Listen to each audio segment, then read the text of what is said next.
Bien, señores, antes de iniciar informamos que al final de la conferencia realizaremos un sorteo de 2 becas para participar en el curso corto Dimensionamiento Geomecánico de Tajeos y Pilares por el método de explotación Sublevel Stopping, a cargo del ingeniero Roberto Cabrera, evento organizado por la Sociedad Peruana de Geoingeniería los días 14 y 15 del presente.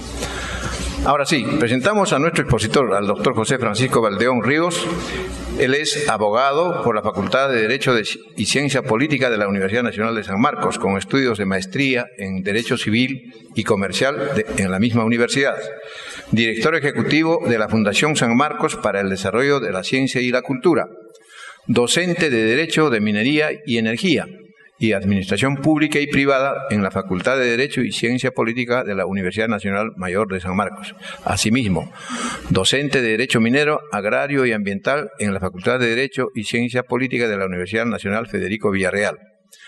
Se desempeñó como director de concesiones mineras, jefe de INAC, asesor del despacho viceministerial de Minas y presidencia del INGEMET, y past president de la Comisión Consultiva de Derecho Minero del Ilustre Colegio de Abogados de Lima. Actualmente se desempeña como consultor legal minero. Vamos a recibirlo con un voto de aplausos. Adelante, doctor José Valdeón.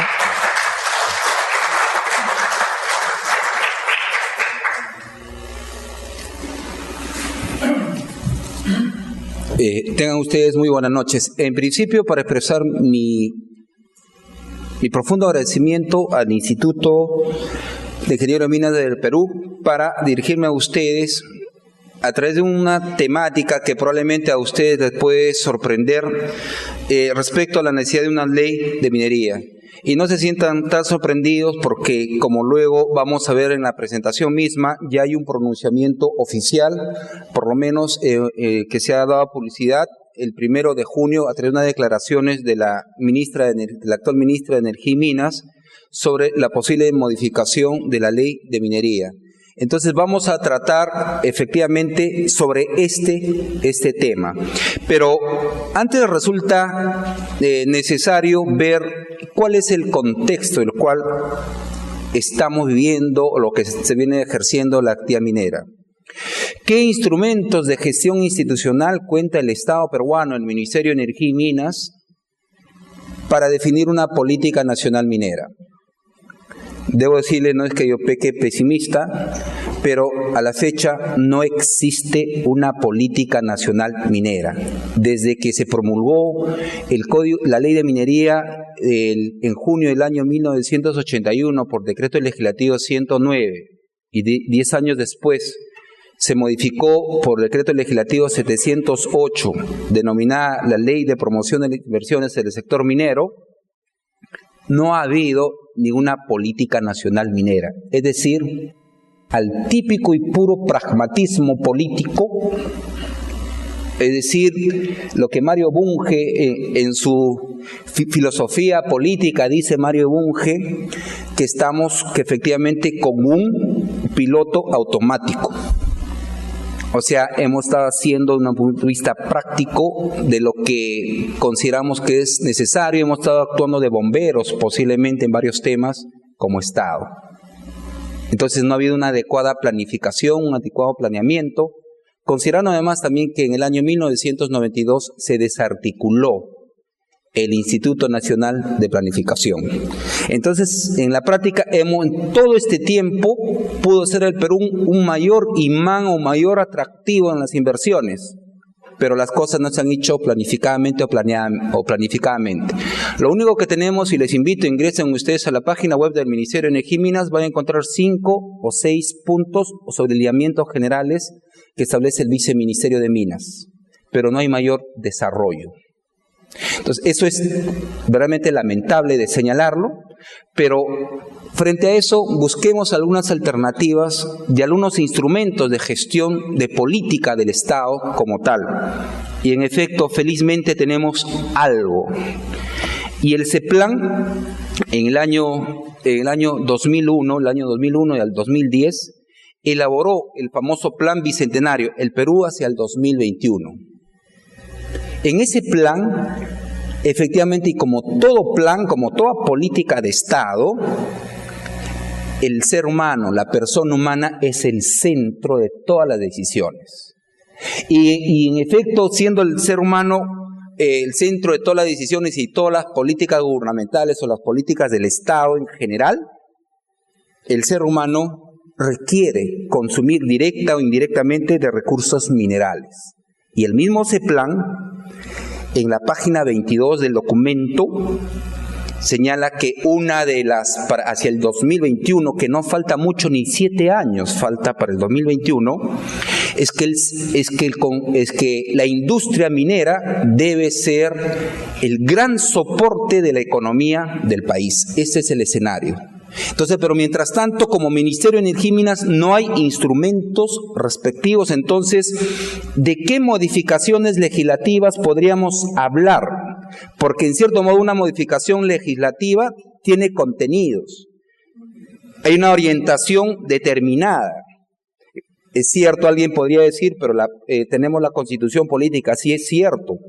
Pero frente a otras industrias tenemos que darle la prioridad.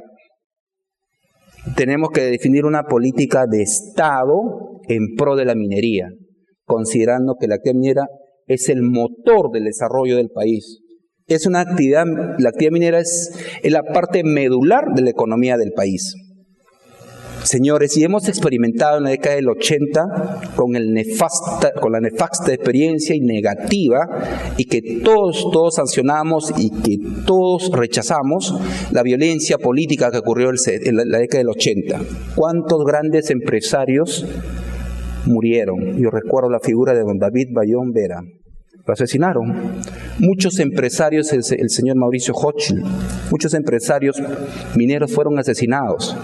En el informe de la Comisión de la Verdad y la Reconciliación, por ejemplo, se señala que en las minas de Huancavelica era el centro donde acopiaban, extraían la dinamita los subversivos.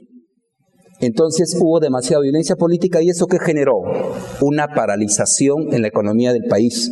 Y eso se añade que hubo una hiperinflación. Entonces, la no existencia de una actividad tan importante como es la actividad minera, o la paralización o el marasmo, genera el retroceso social y retroceso económico del país. No hay mayores oportunidades de trabajo. La gente, recordará, en la década del 80 deben hacer las colas, una hiperinflación, prácticamente una economía desastrosa al borde del colapso, tal vez aproximándonos a lo que está ocurriendo ahora en Grecia. No estoy exagerando, pero algo terrible que todos hemos vivido en esa época. Esto, evidentemente, porque no había mayores exportaciones en la actividad minera. Y hemos vivido. Entonces, ¿para qué seguir experimentando, buscar algo que no va a construir con políticas negativas? Entonces, y bien acá apunta en la política del Bicentenario, organizado, hecho esto por el CEPLAN, por técnicos, por gente que visionaria, que efectivamente la actividad minera como actividad económica es el motor del desarrollo del país. Lo que estamos viviendo en estos tiempos es con una legislación que vino muy promotora.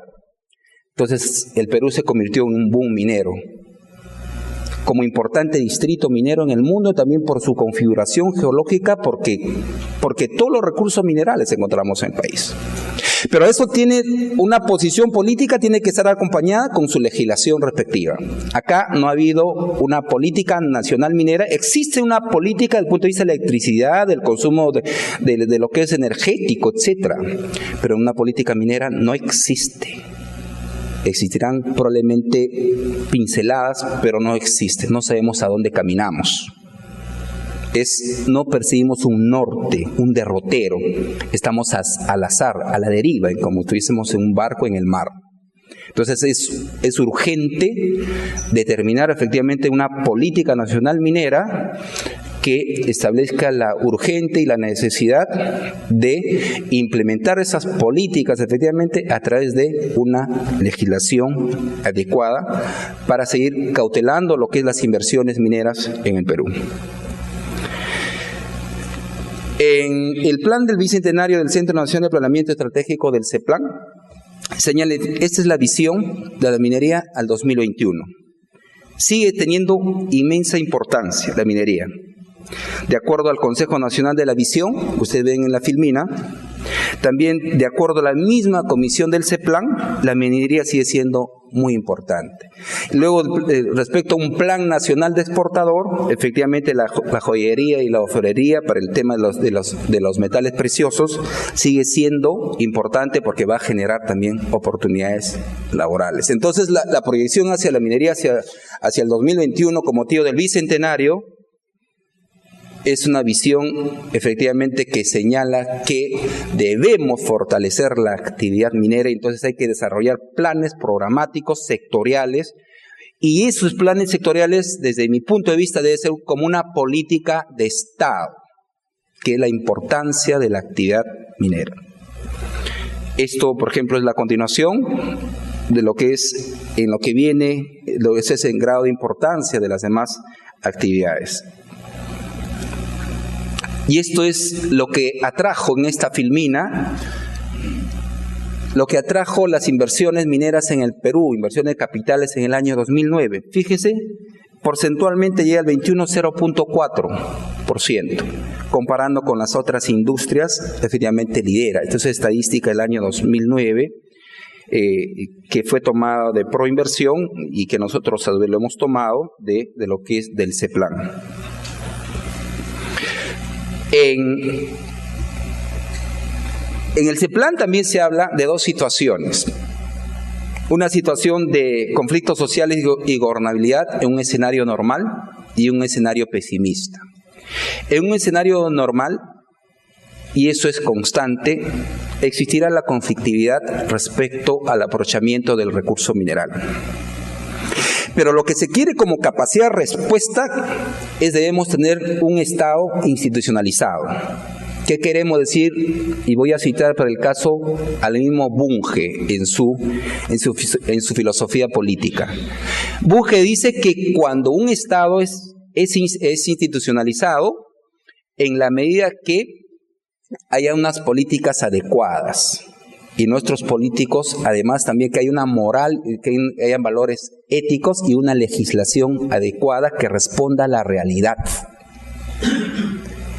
Ustedes sacarán sus conclusiones si es que ahora tenemos o no tenemos. En todo caso, dejamos al análisis de cada uno de ustedes en función a lo que viene ocurriendo a la fecha en el país. Entonces, queremos efectivamente la institucionalidad. ¿Para qué? Para que signifique también un freno a la conflictividad. En la existencia que no se respete un Estado social de derecho, es decir, donde se prima la persona, donde se respeten los derechos ciudadanos, donde se respetan los derechos mineros, las concesiones, pero también el derecho de las comunidades campesinas y las nativas, entonces no habrá institucionalidad, pues. Cuando se tenga que modificar la legislación sin cumplir lo que es una pirámide, lo que en el derecho se llama lo que es la pirámide de un jurista austríaco como fue Hans Kelsen, donde prima lo que es la Constitución. La Constitución se modifica con otra Constitución, con una norma de rango constitucional, o si no, una ley orgánica con otra ley orgánica, una ley con otra ley. Pero acá, como luego vamos a ver en la presentación más adelante, la legislación minera ha sido modificada por decretos leyes, decretos legislativos, decretos de urgencia. Entonces eso le hace restar institucionalidad, y al no haber institucionalidad no hay seguridad jurídica. Y todos queremos que haya seguridad jurídica, que haya también a su vez una seguridad del punto de vista de atención hacia el ciudadano, que el ciudadano tenga una participación también en lo que es en la toma de decisiones. Entonces, en un escenario normal, hasta la visión del CEPLAN, la conflictividad va a subsistir. Pero el Estado tiene que tener una capacidad de respuesta institucional, es decir, cumpliendo la norma respectiva sin cometer abusos. Y este es un escenario contingente, un escenario pesimista del CEPLAN. Se alejarán las inversiones, habrá presencia de grupos armados, terroristas, etc. No es que significa que va a ocurrir, sino se pone un escenario pesimista o negativo, un escenario B, futurista, lo que podría ocurrir. Para el caso también igual el CEPLAN se pone, en este caso, frente a un escenario pesimista, igual respetando el Estado de Derecho, respetando lo que es la institucionalidad del país, puede haber capacidad de respuesta para que siga coadyuvándose a lo que es el proceso de las inversiones mineras, concretamente en el Perú. Entonces, fíjense, este es el único documento como política de Estado, como una visión al 2021. Por el lado del Ministerio de Energía y Minas no tenemos nada.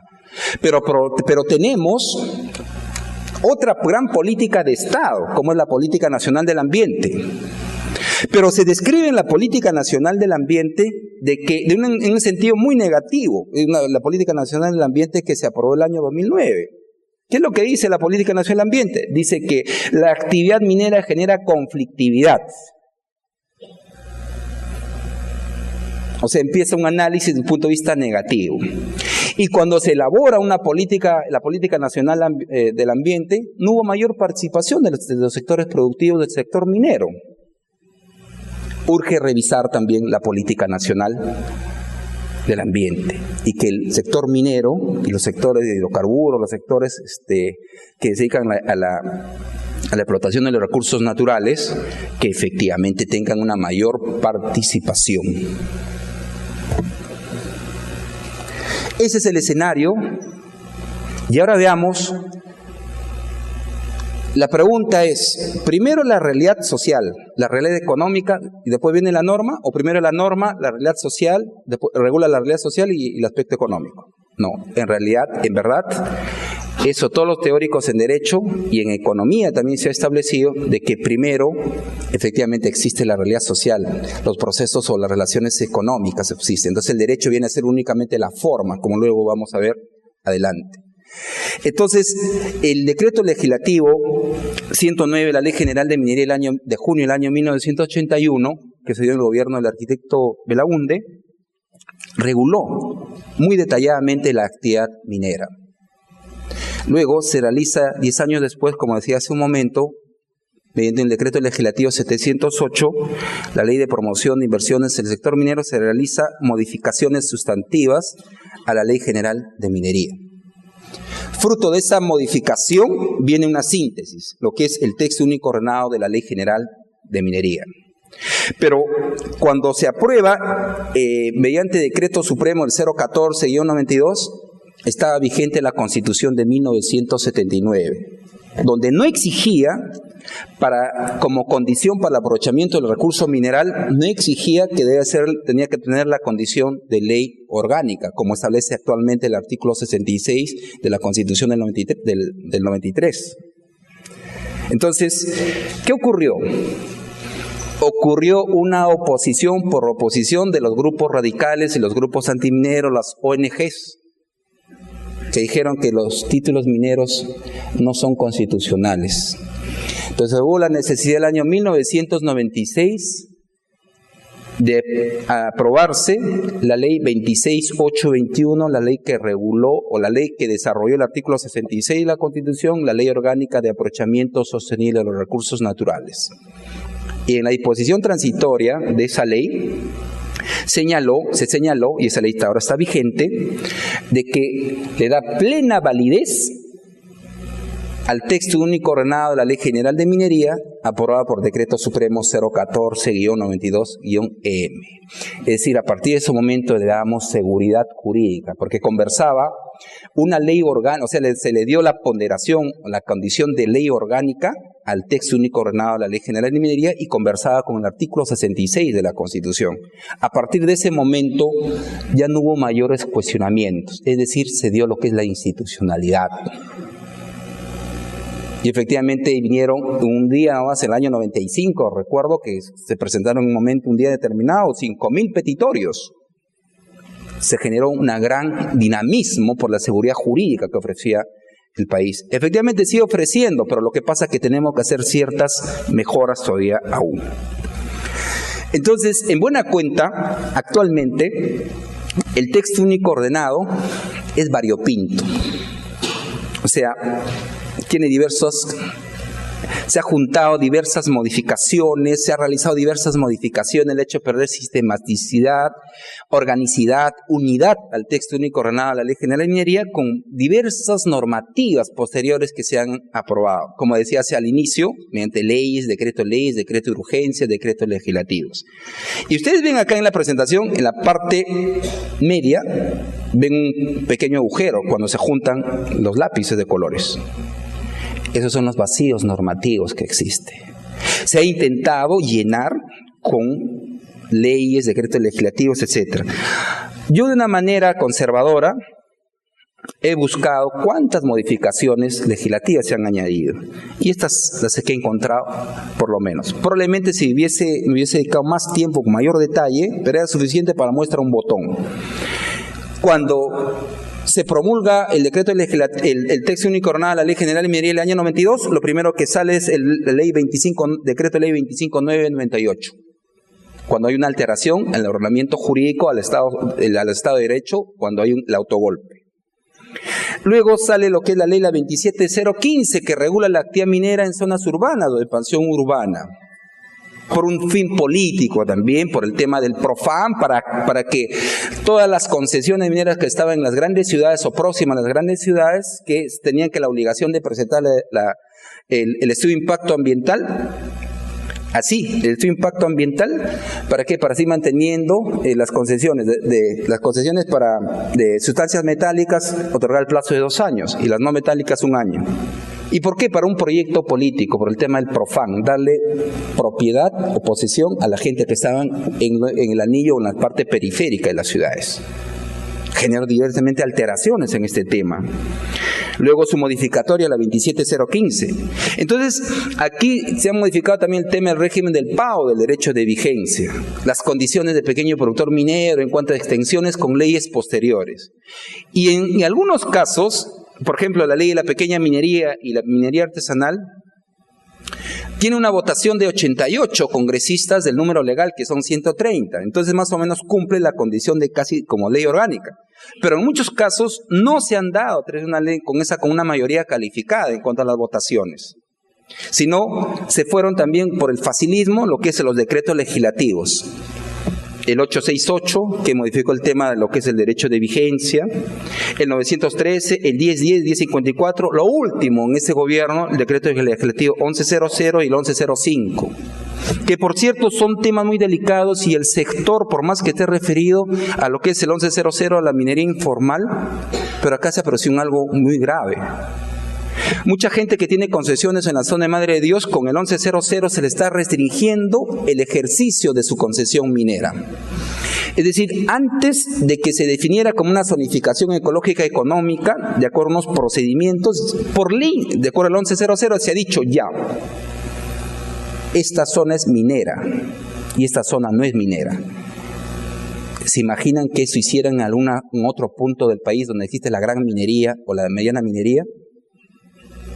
O sea, ahí no hemos tenido, de nuestras instituciones, no hemos tenido la capacidad de respuesta, no hemos dicho nada. Y por eso yo agradezco esta tribuna que me dan como mi punto de vista académico, mi punto de vista profesional, para hablar de un gremio como es el Instituto de Ingenieros de Minas, de profesionales vinculados al tema minero. ¿Para qué? Para señalar estas inquietudes y estas preocupaciones. También se dieron los decretos de urgencia. Fíjese, decretos de urgencia, varios decretos de urgencia, ampliando el plazo del derecho de vigencia. Hasta leyes absurdas se ampliaban el plazo del derecho de vigencia y tenía una existencia efímera de 1 o 2 días. ¿Por qué? Porque hubo una intervención de algún político de turno, se le ocurrió, tenían mayoría calificada en el Congreso, tenían mayoría en el Congreso y sacaban leyes. Entonces, eso altera lo que es la institucionalidad, la seguridad jurídica al país. Estas son el conjunto de normas. Probablemente haya más, de hecho que hay más, pero yo he encontrado para mí, es las principales que he encontrado. Entonces, por eso es que digo, como en la filmina anterior, ha habido varias modificaciones, hay una brecha. Entonces, al existir esta brecha, ¿qué es lo que necesitamos? En opinión o de acuerdo a la postura establecida por la señora ministra de Energía y Minas, Hay dos opciones, y esta publicación salió del peruano, lo que es de la Agencia Peruana de Noticias. La ministra efectivamente con fecha 1 de junio, o sea, no hace mucho, o sea, por eso el tema es actual que estamos abordando en este importante foro, en esta importante tribuna que me han dado, es que hay una propuesta de modificación de la ley de minería. Ustedes ven en la filmina y textualmente hemos puesto, la señora ministra ha señalado en los medios de comunicación, en este medio de comunicación como oficial, como es Andina, que el tema de la minería, y estoy leyendo, básicamente tenemos dos propuestas, señala la señora ministra. Una, el otorgamiento de los derechos de preferencia sobre áreas libres o de libre nociabilidad, y la modificación de la Ley General de Minería para adecuarla a la realidad actual. Es decir, la primera lectura de la señora ministra es que continúe, que se ponga un lápiz más aquí, de colores, y siga lo que es que la normativa siga no teniendo unidad o coherencia y se ponga un color más, un lápiz más alterano. O sea, bueno, donde tendrá que sacarse uno para poner otro, pero no hay coherencia ni unidad. Y la segunda propuesta dice una modificación de la Ley General de Minería. Yo supongo, no me consta, supongo que por lo menos habrán conformado una comisión, pero por lo menos no he visto ninguna comisión que se haya formado para elaborar una propuesta en este sentido de una modificación o de una modificación total de la Ley General de Minería. Desde nuestro punto de vista, y en eso queríamos conversar con ustedes, nuestra propuesta debemos elevar de rango la ley minera. Dijimos al inicio de que la Constitución del 79 establecía a través del decreto legislativo 109 y el 708 que no se requería para el otorgamiento, para la regulación de las actividades extractivas de una ley orgánica, sino de una ley ordinaria. Por eso es que se aprobó mediante decreto legislativo con la Constitución del 79. Pero la Constitución del 93 sí obliga como condición para el aprovechamiento de los recursos naturales la existencia de una ley orgánica. ¿Y cuál es la diferencia entre ambos? Desde el punto de vista de la institucionalidad, voy a empezar por el último. Una ley ordinaria se regula de acuerdo a la naturaleza de las cosas, no requiere mayoría calificada. Entonces, no requiere mayoría calificada y es por eso es que se expidieron mediante decretos legislativos, o sea, el Congreso de la República en el tiempo del arquitecto Belaúnde delegó al Ejecutivo facultades para expedir normas, todo un paquete de decretos legislativos, recordarán. Y luego también el gobierno del ingeniero Fujimori le otorgaron facultades al Ejecutivo y por eso sacaron el 109 y el 708. Pero con el discurrir del tiempo eso no ha generado lo que es una institucionalidad, como ya hemos explicado en qué consiste la institucionalidad. En tanto que una nueva ley orgánica conversaría, estaría a tono, estaría un mismo lenguaje con el artículo 66 de la Constitución Política de 1993, en la medida que es mediante una mayoría calificada, es de más del 50% del número más uno del número legal de congresistas. Son 130 congresistas actualmente, entonces serían el 50% más uno, ¿verdad? Serían 66 el número legal. ¿Esto qué va a generar? La institucionalidad y la inmutabilidad a cada momento de realizar modificaciones, parches, enmiendas, como hemos visto, como los colores que he puesto gráficamente, ves, profesamente puse por eso, para que no se realice demasiadas modificaciones o modificaciones así abruptas que se alteran las reglas de juego, las reglas en la actividad minera. Entonces, siendo así, que establezca también del punto de vista minero de que la inversión siga siendo de interés nacional, de utilidad pública, la actividad minera, de necesidad nacional, darle categorías jurídicas de derecho público. ¿Para qué? Para que tenga hegemonía, preponderancia la actividad minera sobre otras actividades económicas. Y que no estemos chantajeados actualmente por sectores ambientalistas, que muchas veces pretenden paralizar y como efecto paralizan diversos proyectos mineros. A lo largo de estos últimos 5 años o 4 años se han paralizado importantes proyectos en el país. Entonces, debe haber una política de Estado que cuide, que proteja lo que es la actividad minera.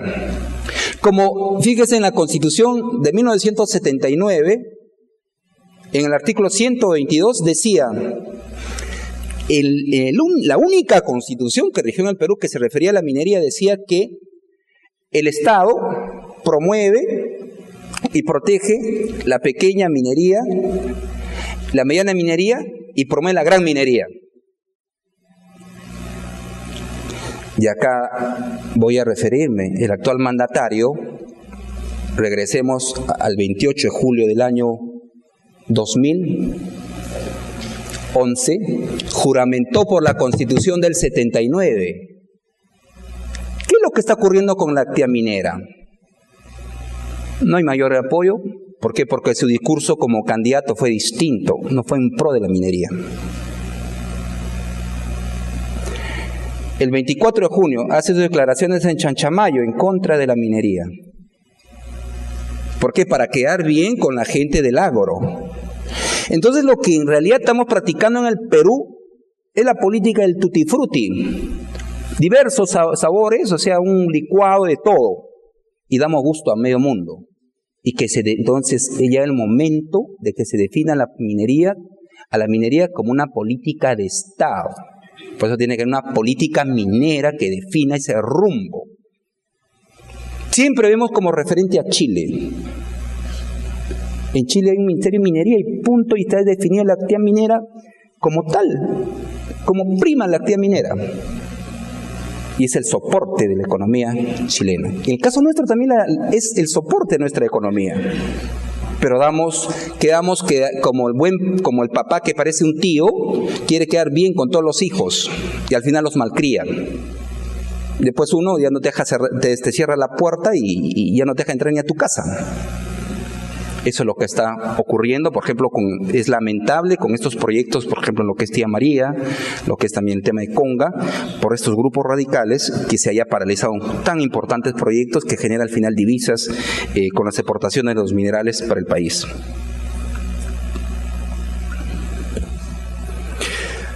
En cuanto a los contenidos, la propuesta, en todo caso, de nuestro punto de vista, debe ser una ley orgánica que dé la institucionalidad. La actual normativa se refiere a estas actividades clásicas: cateo, prospección, exploración, beneficio, labor general y transporte minero y comercialización. A mí me parece que está bien. Pero hay temas que, por ejemplo, en el padrón minero actualmente ya no existe ninguna concesión de labor general, por más que esa institución viene del tiempo de la colonia. ¿Por qué? Porque todos los titulares de las concesiones han ido a celebrar lo que es los contratos con las de tercerización o las famosas contratas mineras de obra o de servicios, o locación de servicio, ¿verdad? Entonces, ya es carente, pues históricamente ya no resulta aplicable lo que es una concesión de labor general. No existe ninguna concesión de labor general en el padrón minero, no existe. Entonces, como propuesta, estas instituciones del cateo y la prospección, en buena cuenta lo que es la prospección es un cateo técnico, proviene del derecho anglosajón o del norteamericano, que efectivamente debe existir esta figura porque existen los cateadores en el campo, más se conocen, pero debe ser el primer momento, como conversaba el otro día con el ingeniero Ardila, de que como los que van al campo debe ser la primera vez que se presentan frente a una señorita para enamorarla. Con buenos modales, acceder a la zona, por más que la ley te dice, no, el cateo es libre, en terreno siempre y cuando que no sea terreno cultivado, sembrado, etcétera, y ciertas zonas restringidas. Sí, pero por respeto a los propietarios o a las comunidades, lo usual, lo correcto es que, ¿sabes qué? Voy a hacer una actividad de prospección, voy a buscar indicios de mineralización o zonas de posible mineralización. La exploración efectivamente es necesario, pues, estas etapas, nadie puede prescindir de estas etapas de la exploración y la explotación. Y lo que sí, aquí en el tema de la exploración, en la actual normativa está contenido como un solo acto administrativo la concesión que faculta la exploración y la explotación. Tendría que examinarse La conveniencia, si es que la exploración, por ejemplo, me aventuro a decir, de que podría ser tal vez hasta por 10 años, prorrogables a otros 10 años más. Como existió en el antiguo régimen, la 109 era 5 años, era prorrogable. Pero por tal manera que también las mismas empresas y el mismo Estado también den los soportes necesarios, la institucionalidad respectiva, para que efectivamente se realice lo que es la exploración y también la explotación, y que eso guarda relación con el pago del derecho de vigencia o con la inversión mínima, la producción mínima, que luego vamos a ver, o si no se paga lo que es el tema de penalidad, como luego vamos a ver sobre ese aspecto en concreto, como vamos a ver más adelante, cuál es nuestra lectura, nuestra propuesta. En cuanto a lo que es para el tema de beneficios de refinación, efectivamente, por lo menos acá tiene que darse una figura y tiene que intervenir en su momento SUNAT para el tema de los balances metalúrgicos. Están saliendo ingentes cantidades de concentrados de plomo, minerales ricos actualmente. Y dada la realidad que existe en el país con la paralización de la Oroya, el no funcionamiento de la Oroya está generando que el Estado, según las estadísticas, pierda como 5.000 millones de dólares al año. Ojalá que nuevamente se reactive la Oroya en beneficio del país, considerando que los minerales de la región central, que ustedes son técnicos o ingenieros, no necesariamente son limpios. Entonces es un lugar muy privilegiado, o creo que en el mundo hay como tres de esas zonas así de operación como la Oroya, que permiten ser un refinado adecuado. Tres plantas como esa hay en el mundo. Entonces hay que ver también ese tema. El transporte minero evidentemente debe mantenerse, continuar. Y lo que sí, yo revisaba hace muchos años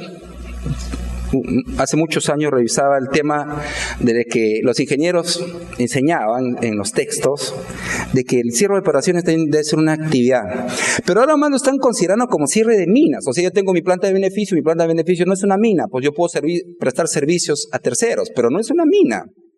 En la ley chilena le dice ley de faenas mineras. Entonces debemos hacer las precisiones que eso debería considerarse como lo que es la cierre de operaciones. Por ejemplo, en la memoria de gestión del año 99, creo que fue del ingeniero Mario Samanovoyo, cuando fue ministro de Energía y Minas, efectivamente él planteaba, debería considerarse como una actividad minera. Lo que es, ¿y para qué? Para que propiamente estas operaciones de cierre sean realizadas técnicamente por ingenieros de minas. Efectivamente el componente ambiental es importante, pero el asunto es que cómo se hace el sellado, hasta se puede poner puesta en valor, como existe en las minas, en diversas minas de España, se sirve también como turismo, o también como el caso de las minas abandonadas de Estados Unidos, que incluso es el gran archivo del Departamento de Estado de Estados Unidos, porque está a prueba de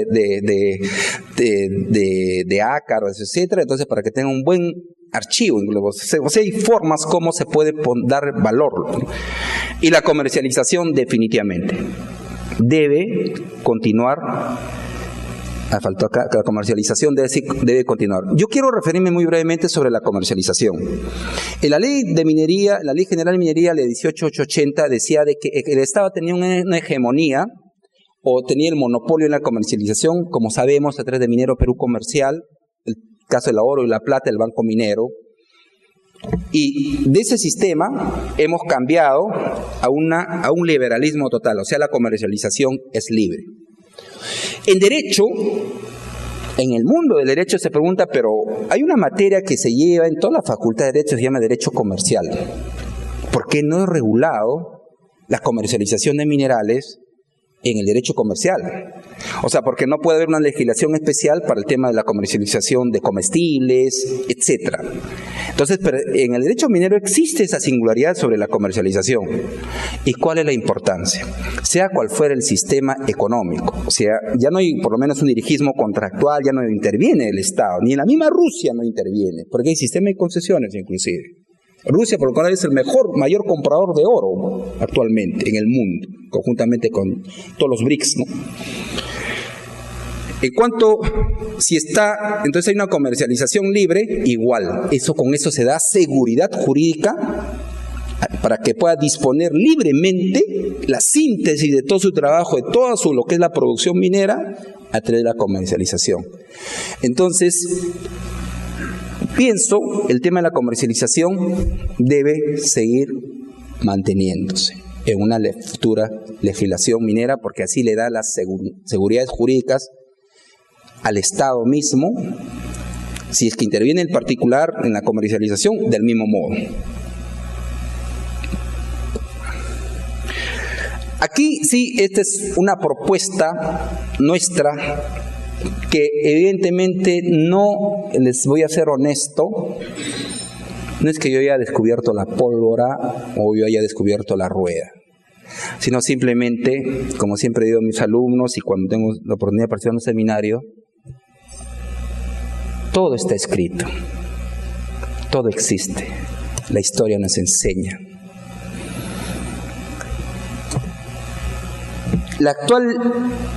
Con la actual legislación, con el texto único ordenado de la Ley General de Minería, en el artículo 13, que ahí aparecen ustedes al principio en la filmina, a partir del 15 de diciembre del año 1991, o sea, la fecha que entró en vigencia el decreto legislativo 708, se clasificaban las sustancias como existe ahora, se solicitan petitorio por sustancias metálicas y no metálicas.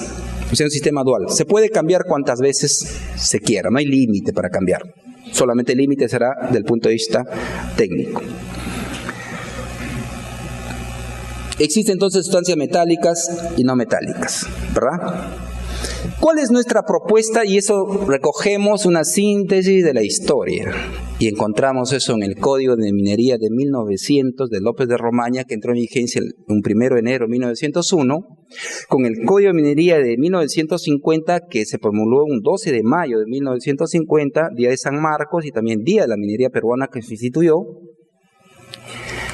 Existió en el Decreto Ley 18880 la figura del otorgamiento de concesiones por relaves y por escoriales. Entonces, nuestro planteamiento es el siguiente. Olvidémonos de las sustancias del otorgamiento de concesiones de metálicas y no metálicas, sino que sea único. Dentro de eso es sólido de profundidad indefinida, si existen metálicos y no metálicos, que otorga el derecho a explotarlo. Además, los materiales de construcción. Actualmente el otorgamiento es a través de autorizaciones sobre los cauces, de los salvios de los ríos, corre a cargo de las municipalidades distritales respectivos para su aprovechamiento. Eso tiene que ordenarse y estamos muchas veces bajo el capricho de la autoridad municipal. Y aquí el planteamiento es que se incorpore como sustancia concesible los relaves, los escoriales y los botaderos. ¿Y qué ocurre? Tratándose de concesiones vigentes por ley expresa que establezca que el titular de la actual concesión, por accesión, o sea, como un derecho añadido, tenga el derecho a explotar los relaves, los escoriales y botaderos. Porque, ¿qué es lo que está ocurriendo actualmente? Actualmente, el Ministerio de Minas ha reportado en su última actualización que está llegando a más o menos cerca de 80,000 pasivos ambientales mineros. Y es la cara fea, pues, de la minería. ¿Quién es responsable? Nadie. Nadie. La ley dice que cuando no se identifica, la ley de pasivos ambientales mineros, que dice cuando no se identifica al responsable, se hace responsable el Estado. Entonces, ahorita, en estos momentos, el Estado de esos 80,000, yo diría que casi los 79,900 y tantos, es responsable el Estado. Entonces, al otorgarse un sistema de modificarse la ley y otorgar también el derecho al aprovechamiento de los relaves, resulta inteligente, resulta en los escoriales y los botaderos. ¿Por qué? Porque sabemos que hay diversas operaciones que vienen de muchos años y el aprovechamiento probablemente ha llegado al 50, al 60% en el punto de vista metalúrgico. Entonces hay sustancias que aprovechar. Y por ley se establece el derecho para el aprovechamiento. Actualmente no existe una ley, hay un vacío. Pese a tener antecedentes en estas normas, en el Código Mineral 900, en el del 50, en la 18880. Ese es el planteamiento. De tal manera que, si alguien tiene el derecho a explotar los relaves, los escoriales, o los minerales raros también, ¿qué ocurriría? El Estado, el riesgo, o sea, le traslada al privado el derecho a explotar, pero también para que asuma los compromisos ambientales respectivos. Y creo que podría haber consenso sobre este tema. Yo alguna vez hablé con un exministro, efectivamente me dijo, o sea, que ese planteamiento resultó desde su punto de vista interesante. Entonces, lo que está ocurriendo actualmente es además que si alguien de ustedes identifica un pasivo ambiental, por más que se encontrase sobre el área de una concesión, sobre la zona sur o cualquier punto, si ustedes quisieran remediar, se hacen cargo. Se aprueba mediante una resolución directoral de la Dirección de Asuntos Ambientales Mineros. O sea, es una autorización de remediación. Y otorga el derecho al reaprovechamiento de los recursos minerales. Pero es que acá hay un tema que no se está considerando, por ejemplo, eso altera la institucionalidad, porque el Estado actualmente no es dueño de esos relaves, no es dueño de los escoriales. ¿Y por qué? Señores, porque no es recurso natural. Existe una ley de aprovechamiento sostenible de los recursos naturales. En los relaves, los escoriales y otros, como ustedes, como ingenieros, como técnicos, la mayoría de ustedes saben de que hay intervención humana. Entonces ya no está en estado natural. Y para el efecto, el artículo tercero de la ley 26821 define en qué consiste que es un recurso natural. Y dice la ley en el artículo tercero que se consideran recursos naturales a todo componente de la naturaleza que sea susceptible de ser aprovechado por el ser humano para la satisfacción de una necesidad. Es decir, que ese componente sea de estado natural. Un relave, un escorial, un botadero no tiene esa condición de un recurso natural. Entonces, por eso estas autorizaciones que está otorgando la Dirección de Asuntos Ambientales a mérito de un decreto supremo que tiene por sustento, son evidentemente ilegales. Son ilegales. Y así está funcionando. Y hay muchos que están haciendo fortuna con estos relaves. Entonces, ¿por qué no darle la oportunidad al concesionario, que efectivamente sobre su zona hay relave? Él ha declarado, dice que no soy responsable. Sí, pero por una ley, si tú desearías serte responsable de eso, sí, aprovecha, pero presenta un instrumento de gestión ambiental y tú has presentado tu estudio de impacto ambiental y también puedes activar también ese pasivo para que se convierta en tu activo. ¿Es posible? Sí. Muchos sin querer lo han hecho presentando un instrumento en su instrumento de gestión ambiental respectivo. Entonces, esas son nuestras propuestas, porque muchas veces también cuando se construye, por ejemplo, para un desarrollo, para la carretera, etcétera, yo soy titular la empresa es titular de una concesión de sustancias metálicas. Sí, pero encuentra por ahí no metálicos. O sea, necesita para el afirmado. Entonces tiene que buscar una negociación, buscar cómo extraer, y si que extrae le consideran como minería ilegal o extracción ilícita de mineral. Entonces, este es un punto de vista muy práctico y que tiene un desarrollo histórico, y de punto de vista económico también va a generar lo que es ahorro para el Estado, porque en la medida que se va a trasladar al sector privado, también va a ser el punto de vista social y político, significaría darle una cara distinta a la actividad minera, porque muchas veces como a la minería se la considera como María Magdalena, se ve por su pasado, pero hay que ver ahora por el presente y el futuro que nos viene. Entonces, evidentemente, esto debe modificar lo que es una ley, de ese momento una ley orgánica, evidentemente que también modificaría la ley orgánica de recursos naturales. Y para el efecto también, fíjese en el inciso G del artículo 3, dice que los demás consideradas como tales. Es decir, puede considerarse como recurso natural estos relaves, estos escoriales, pero siempre y cuando que sea considerada como tal. ¿Cómo se considera como tal? Por ley expresa. yo he estado pensando desde mucho tiempo esto y es una muy buena oportunidad para traerles a ustedes en este aspecto que sería nuestra propuesta en cuanto a lo que es a los contenidos y evidentemente también con esto se evitaría lo que es el tema de la conflictividad. Pasemos ahora a lo que es al anuncio oficial de la señora ministra cuando habla sobre el libre enunciabilidad y derecho de preferencia. Caso concreto, actualmente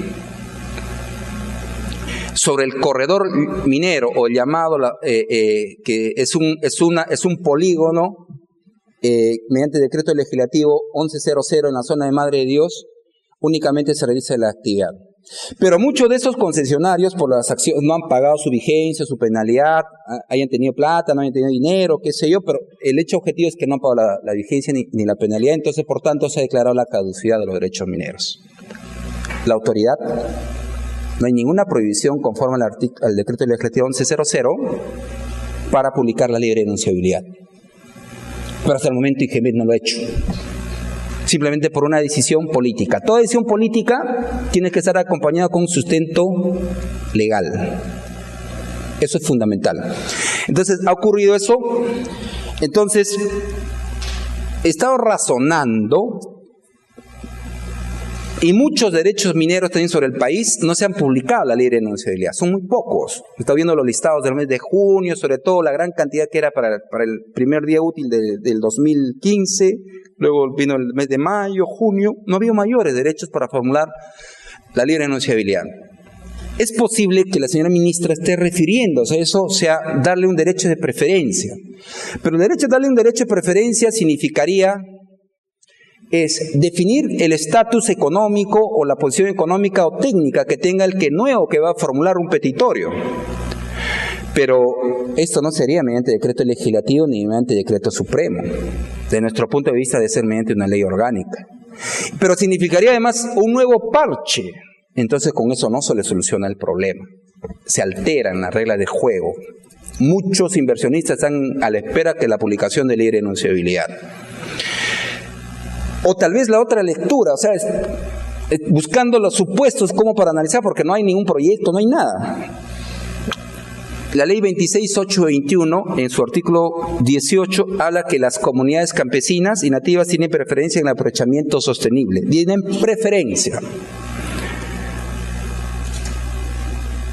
El aprovechamiento sostenible de los recursos naturales de sus tierras debidamente tituladas, o sea, la condición es que estén tituladas, bajo expresa reserva del Estado, derechos o salvo expresa reserva del Estado o derechos exclusivos o excluyentes.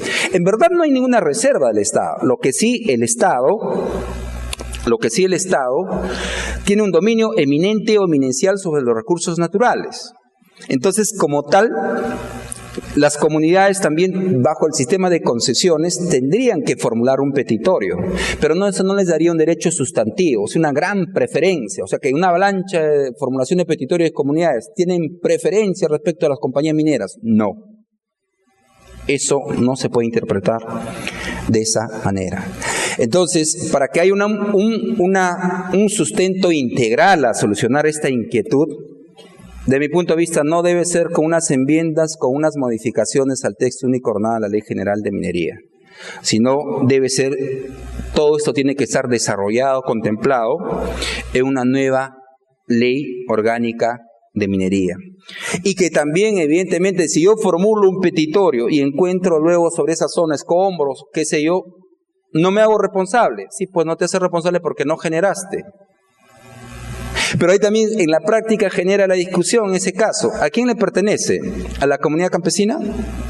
Tuve la oportunidad una vez, me hice una consulta hace un buen tiempo sobre la zona sur, una importante empresa, no me sé el nombre, que está en la zona sur, y existían importantes relaves de oro. Y llegaron a negociar desde el punto de vista técnico con la comunidad campesina.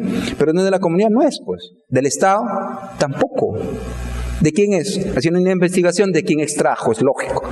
Pero abrigo, pues, ¿quién extrajo? Esa empresa de repente ya no está domiciliada en Perú, de repente el titular, que fue un pequeño minero, de repente ya murió. Es difícil. Es bien difícil. Entonces sería responsable el Estado.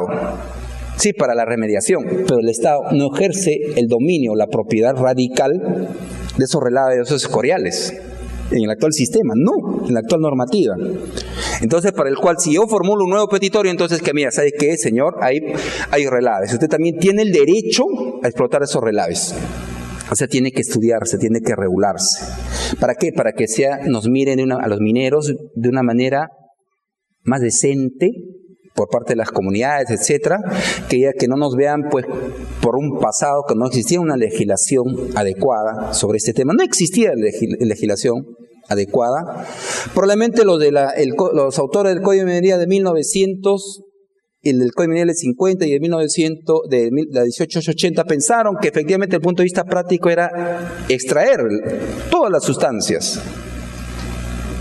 Pero ahora hay exigencias ambientales. En ese tiempo no había mayores exigencias ambientales. Entonces, con esas mayores exigencias ambientales, estaríamos dando cumplimiento también. Entonces, el sector minero tendría otro rostro, un rostro mucho más simpático.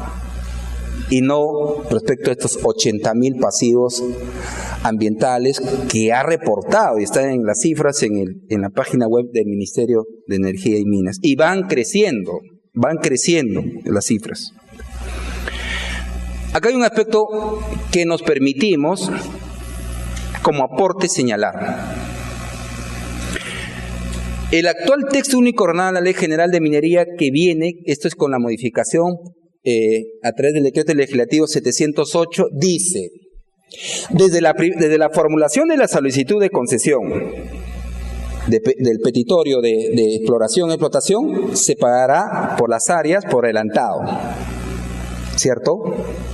Con el actual régimen $3 por año y por hectárea, por adelantado. El segundo año, bueno, hubo oposición, etcétera, el segundo año no me han titulado, deberá seguir pagando el derecho de vigencia. Ya, el tercer año me titularon, deberá seguir pagando el derecho de vigencia. Entonces de ahí empieza la obligatoriedad, bueno, también el cómputo del plazo de acuerdo a la actual normativa para demostrar producción o inversión a partir del sexto año.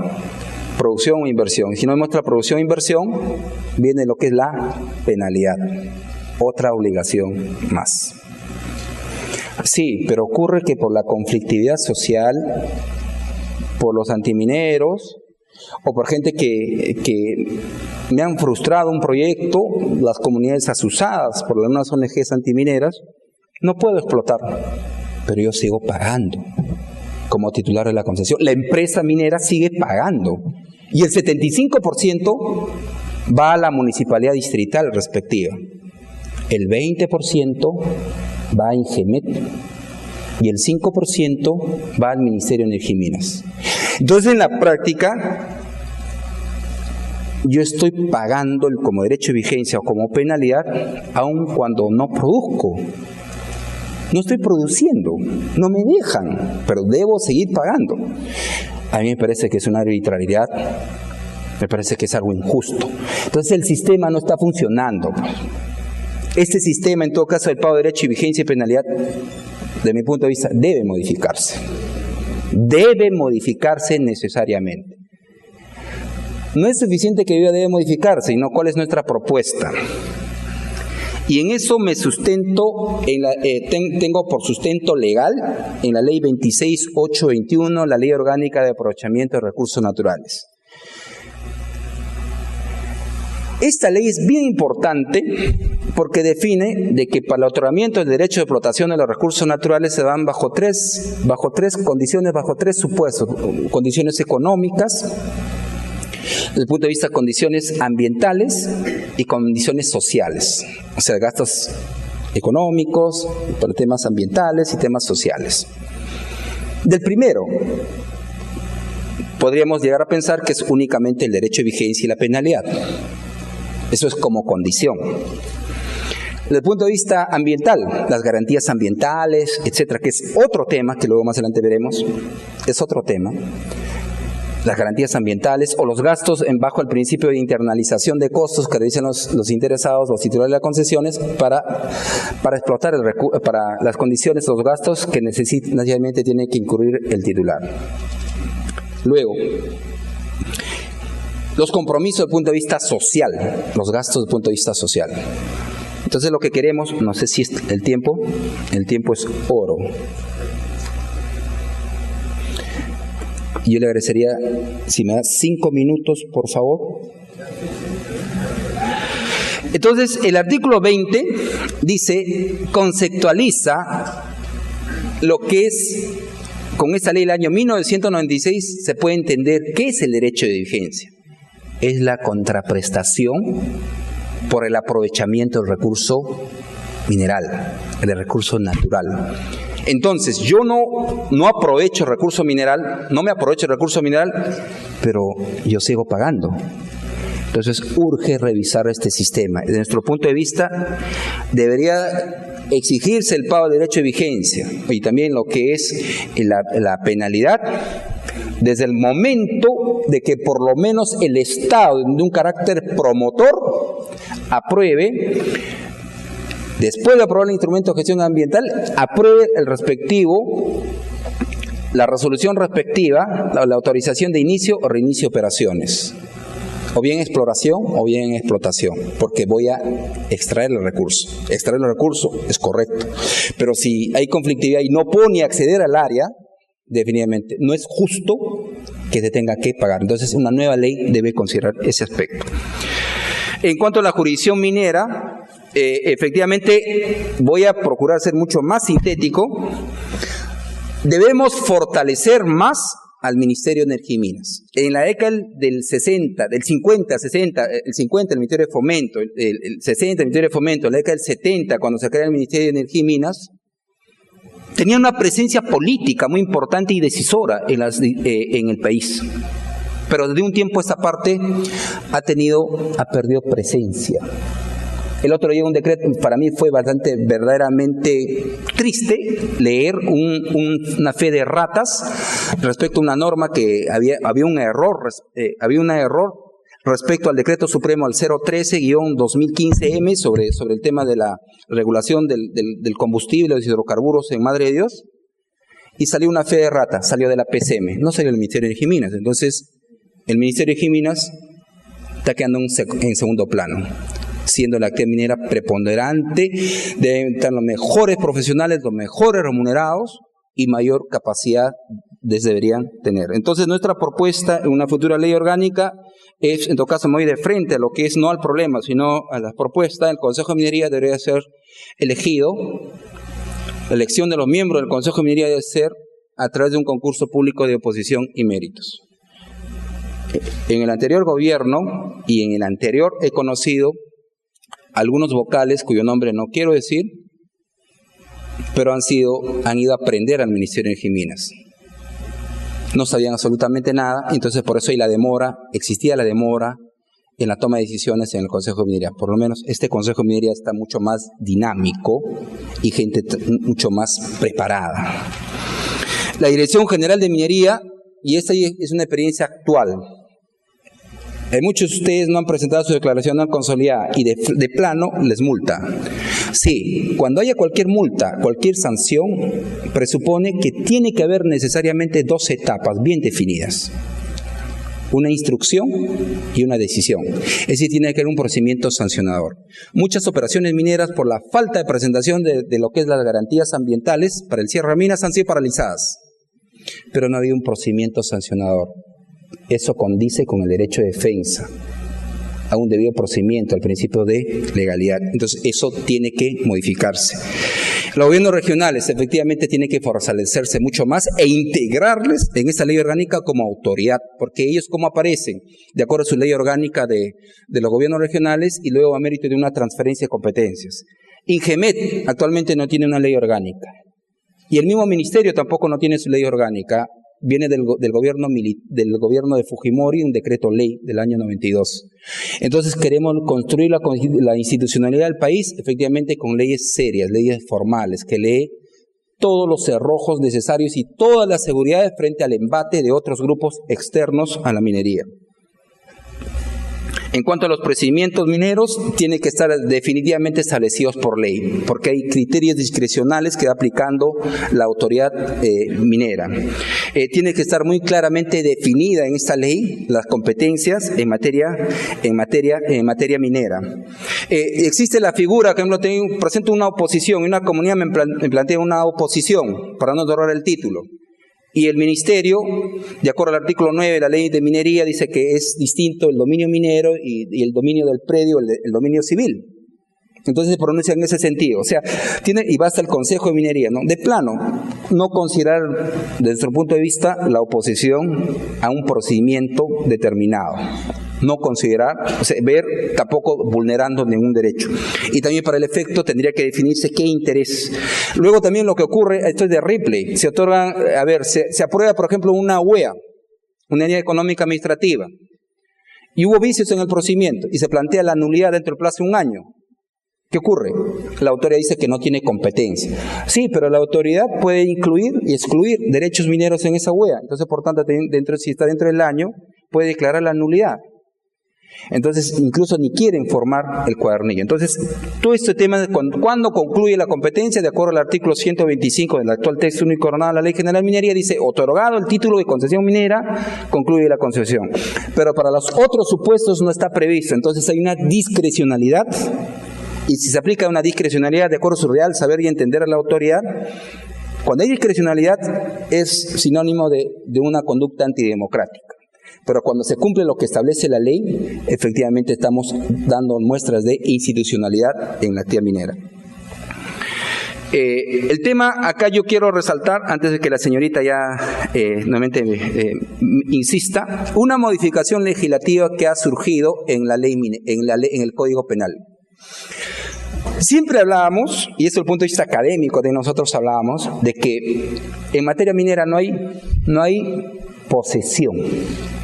Claro, en la legislación de la colonia existe el acta de posesión, etcétera. Pero, es decir, que me otorga que yo soy titular de una concesión, accedo al área, pero no hay una posesión desde el punto de vista civil. O sea, luego para que me consideren como propietario del terreno. Porque en todo caso ahora el sistema es de acuerdo a un convenio con el propietario del terreno superficial o del predio, la comunidad campesina, o si no, a través de entrando directamente a una negociación con bienes nacionales, ¿verdad? Es la forma como se ha solucionado. Pero ¿qué pasa cuando hay una figura de ilícitos penales dentro de mi área, de mi concesión? Las concesiones cuando se otorgan son virtuales. Las coordenadas UTM son virtuales, son intelequios, son creaciones jurídicas o son creaciones técnicas. Yo no puedo agarrar mi vértice 1, orientación norte, orientación este, no sé, pues ¿dónde sale el terreno? Entonces la ley dice, se materializa como un sólido en profundidad indefinida. Entonces para materializarse, yo tengo que hacer un posicionamiento de hitos, o lo que se llama también un levantamiento de hitos, ¿verdad? Entonces ahora todo el Código Penal contempla una figura muy interesante y quería compartir con ustedes esto. Contempla la figura del delito de usurpación. No es que cuando alguien va a ingresar y te va a hacer perder la posesión de la concesión, no, sino es una usurpación porque altera el funcionamiento o altera lo que persigue la actividad minera, es decir, la actividad económica, la extracción. O sea, por la presencia de extraños, o de ilegales o informales, por ejemplo, o de repente piquetes de huelguistas o de las comunidades te bloquean, ese hecho constituye delito de usurpación. Entonces, el planteamiento que nosotros hacemos para que no haya dificultad, porque cuando en el supuesto que se presente esa situación, se va a tener a nivel de fiscalía o tal vez a nivel de la policía, etcétera, o a través del juzgado, es decir, que vaya un experto en geodesia que haga el posicionamiento de hitos.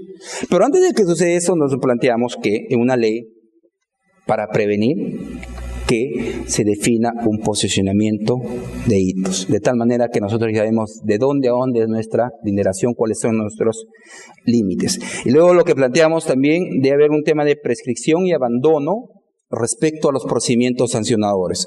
El Ministerio, sobre la falta de presentación de la DAC, está notificando en estos días, sobre presentaciones que no se han realizado las presentaciones del año 2010. Fíjate, estamos en 2015. Sí, pero se prorrogó el 2011. Sí, cierto.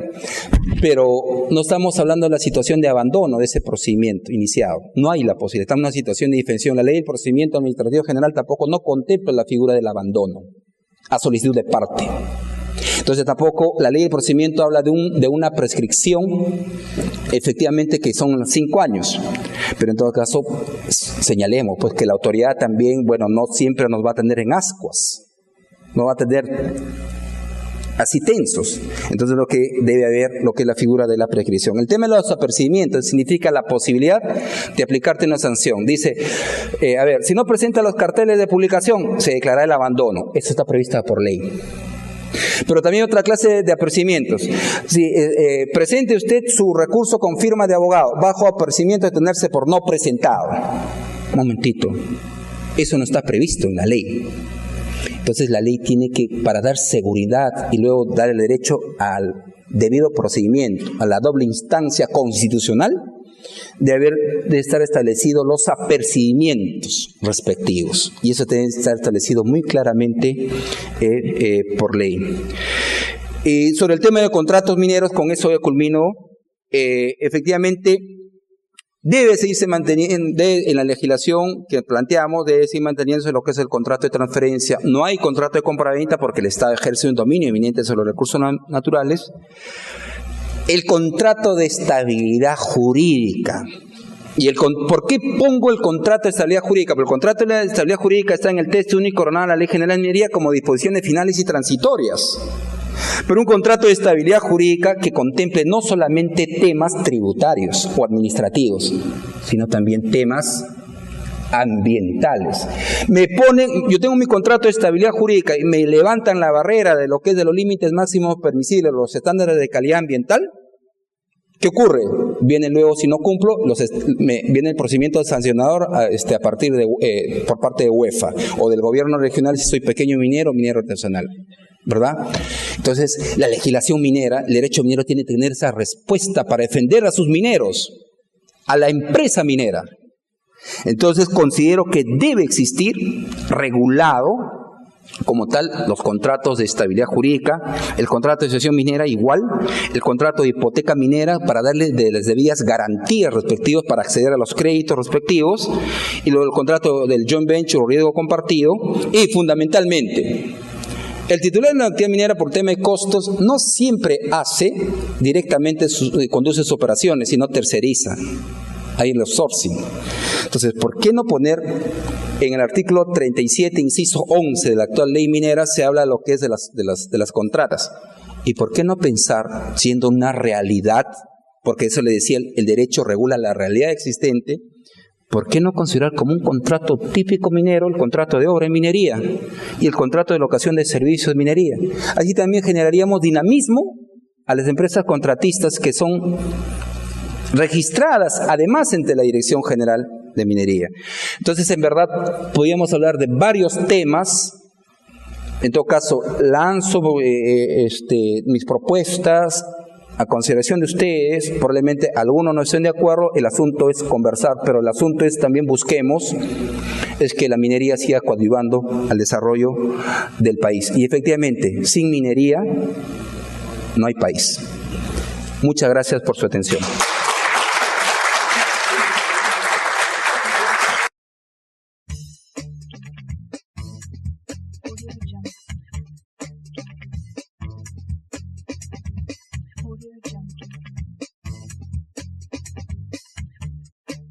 Audio Jungle.